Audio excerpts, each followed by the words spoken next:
Eto guys, isa na namang farm lot tabing kalsada. Dito lang yan matatagpuan sa Lopez, Quezon. Yan, ayan, nakikita nyo, napakadami mga puno. 2 hectares, 2.5 million, TCT title. Merong linya ng kuryente, pati na rin source ng tubig. Yung tubig nila dito bukal.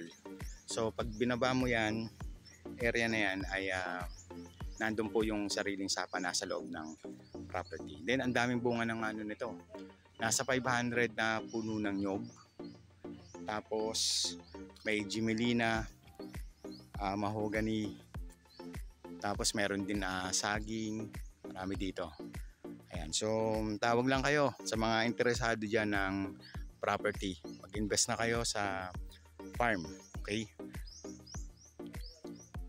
Ito, tingnan nyo maigi. Ito yung kalsada, syempre.